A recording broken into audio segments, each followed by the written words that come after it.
विद्यार्थी मित्रांनो, आपल्या पुढच्या व्हिडिओमध्ये तुम्हा सगळ्यांचं स्वागत आहे. आपण इव्होल्यूशनचे इव्हिडन्सेस पाहतोय आणि त्यामध्ये आपला पुढचा इव्हिडन्स आहे पॅलिएंटॉलॉजिकल इव्हिडन्स. ही पॅलिएंटॉलॉजी म्हणजे काय आहे? तर पॅलिएंटॉलॉजी ही एक अशी ब्रांच आहे की ज्या ब्रांचमध्ये फॉसिल्सचा अभ्यास केला जातो. आता फॉसिल्स कशाला म्हणायचं? तर कुठलाही लिव्हिंग ऑर्गॅनिझम, मग तो प्लांट असो किंवा ॲनिमल असो, त्याच्या डेड पार्ट्सचे जे रेमिनंट्स म्हणजे अवशेष आपण म्हणतो, जसं ॲनिमलच्या बॉडीमधून कोणत्या स्वरूपामध्ये अवशेष राहतील? तर बोन्स स्वरूपामध्ये. प्लांटचे आपल्याला त्या ठिकाणी लाकूड, पोलन ग्रेन्स, सीड्स या फॉर्ममध्ये जे काही आपल्याला अवशेष म्हणजेच रेमिनंट्स सापडतात, या रेमिनंट्सना आपण फॉसिल्स म्हणत असतो. मग हे डेड पार्ट्स जे आपण सांगितलं रेमिनंट्स, ते किंवा कधीकधी एखाद्या लिव्हिंग ऑर्गॅनिझमचे आपल्याला मडमध्ये इम्प्रेशन्स उमटलेले दिसून येतात आणि हे इम्प्रेशन्स नंतर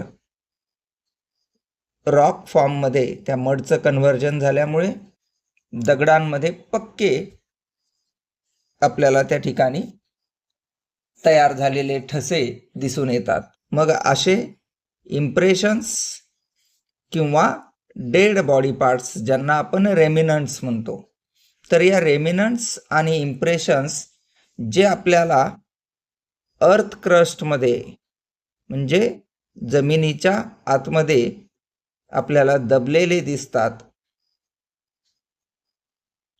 तर या पार्ट्सना फॉसिल्स म्हणल्या जातं. आणि मग ज्या वेळेला एक्सकॅव्हेशन म्हणजे खोदकाम केल्या जातं, तर त्या खोदकामामध्ये हे फॉसिल्स बाहेर येतात आणि अशा फॉसिल्सचा अभ्यास करणारी ब्रांच म्हणजे पॅलिएंटॉलॉजी. मग इथे कुठल्याही लिव्हिंग ऑर्गॅनिझमच्या फॉसिल्सचा अभ्यास केला जातो. बघा, आता सध्या तुमच्यासमोर 2 चित्र दिसत आहेत. एका चित्रामध्ये आपल्याला डायनासोरचे हाडं किंवा त्याचा सांगाडा दिसतोय, म्हणजे इथे बोन्स फॉर्ममध्ये फॉसिल्स आम्हाला मिळालेत. आणि जर हा आपण फॉसिल पाहिला तर इथे आपल्याला एका माशाचं इम्प्रेशन म्हणजे त्याचा दगडामध्ये खडकामध्ये अडकलेला ठसा, इम्प्रेशन या फॉर्ममध्ये आम्हाला फॉसिल दिसतं. तर असे फॉसिल दोन्हीही फॉर्ममध्ये असू शकतात. या फॉसिलचा अभ्यास पॅलिएंटॉलॉजीमध्ये केला जातो. मग जसं कुठल्याही लिव्हिंग ऑर्गॅनिझमचा अभ्यास करणारी पॅलिएंटॉलॉजी आहे, तर या पॅलिएंटॉलॉजीमध्ये आपल्याला एक स्पेशल ब्रांच दिसून येते, ज्या ब्रांचचं नाव आहे अँथ्रोपॉलॉजी. ही जी अँथ्रोपॉलॉजी ब्रांच आहे, तर या ब्रांचचा फक्त उद्देश आहे ह्युमन फॉसिल्सचा अभ्यास करणं आणि ज्याच्या मदतीने ह्युमन इव्होल्यूशन कसं झालं हे एक्सप्लेन करणं. म्हणजे फक्त माणसाच्या फॉसिल्सचा अभ्यास करणारी पॅलिएंटॉलॉजीची सब ब्रांच आहे, जिला आपण अँथ्रोपॉलॉजी म्हणतो. मग या अँथ्रोपॉलॉजी ब्रांचचं जे की पॅलिएंटॉलॉजीमध्ये येते, त्याच्या मदतीने आपण ह्युमन इव्होल्यूशन एक्सप्लेन करतो. बघा, कुठल्याही फॉसिलचा अभ्यास करणं यामध्ये काय असतं, तर फॉसिलशी रिलेटेड सगळ्यात महत्त्वाची गोष्ट असती ती म्हणजे एज डिटर्मिनेशन. तो मिळालेला फॉसिल किती वर्ष जुना आहे हे शोधणं म्हणजे त्याचं वय काढणं, ज्याला आपण एज डिटर्मिनेशन म्हणतो. आणि हे जे एज डिटर्मिनेशन आपण करत असतो, हे होत असतं with the help of a special method known as carbon dating method.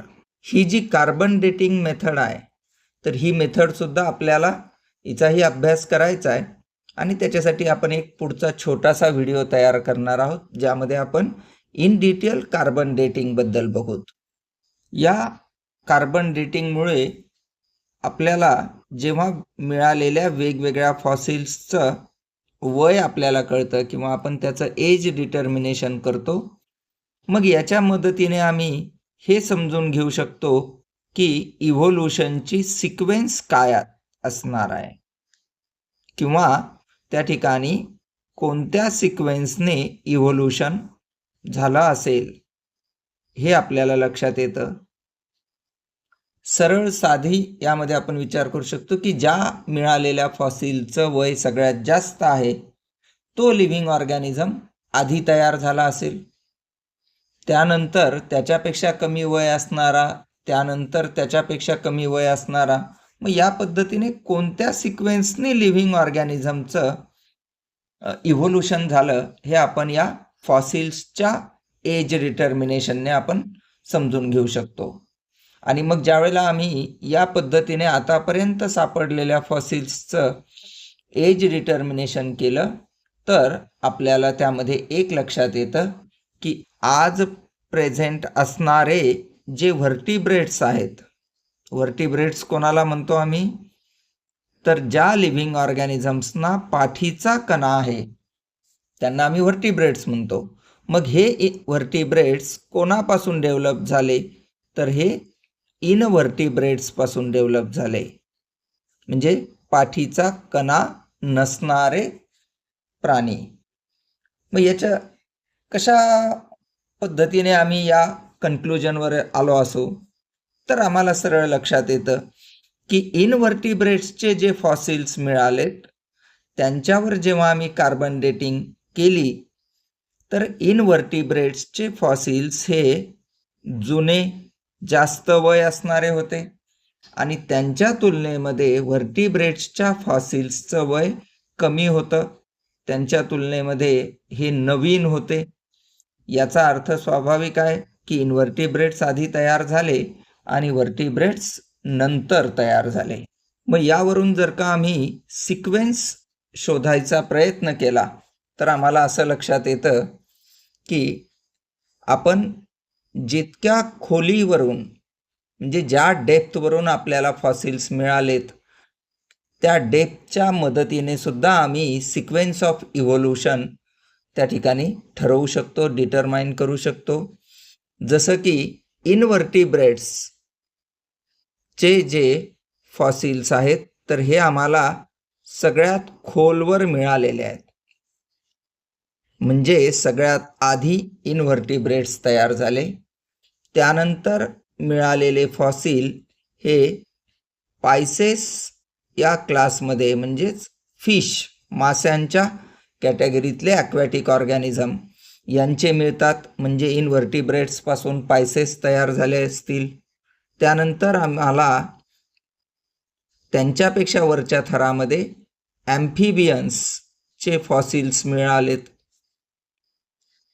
मग त्यावरून आम्ही सांगतो की पायसेसपासून ॲम्फिबियन्स तयार झाले असतील.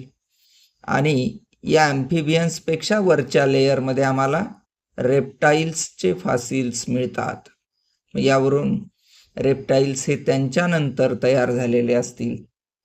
आणि एक्सकॅव्हेशन करताना सगळ्यात वरच्या थरामध्ये आम्हाला बर्ड्स आणि मॅमल्स यांचे फॉसिल्स मिळतात. मग यावरून आम्हाला लक्षात येतं की बर्ड्स आणि मॅमल्स हे अर्ली इव्हॉल्व्ड ऑर्गॅनिझम आहेत, म्हणजे सगळ्यात उशिरा तयार झालेले ऑर्गॅनिझम आहेत.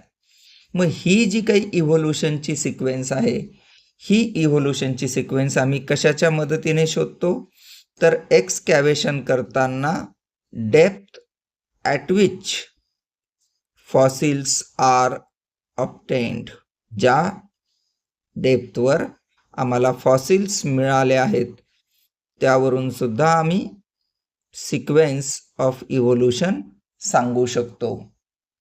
मग या पद्धतीने आपल्याला पॅलिएंटॉलॉजी या ब्रांचच्या मदतीने कोणत्या सिक्वेन्सने इव्होल्युशन झालं, कोणापासून कोणते ऑर्गॅनिझम तयार झाले याबद्दलचे पुरावे आम्हाला फॉसिल्समधून मिळतात, ज्याचा अभ्यास आपण पॅलिएंटॉलॉजीमध्ये करतो. म्हणून पॅलिओंटॉलॉजिकल इव्हिडन्सेससुद्धा इव्होल्युशन अभ्यास करण्यासाठी महत्त्वाचे आहेत. या व्हिडिओमध्ये आपण इथेच थांबू. पुढच्या छोट्याशा व्हिडिओमध्ये आपण याच फॉसिल्सचा वय कॅल्क्युलेट करण्यासाठी, एज डिटर्मिनेशनसाठी वापरल्या जाणारी कार्बन डेटिंग नावाची मेथड आपण बघणार आहोत. तोपर्यंत आपल्या चॅनलवर नियमित येत राहा, अभ्यास करत राहा. धन्यवाद.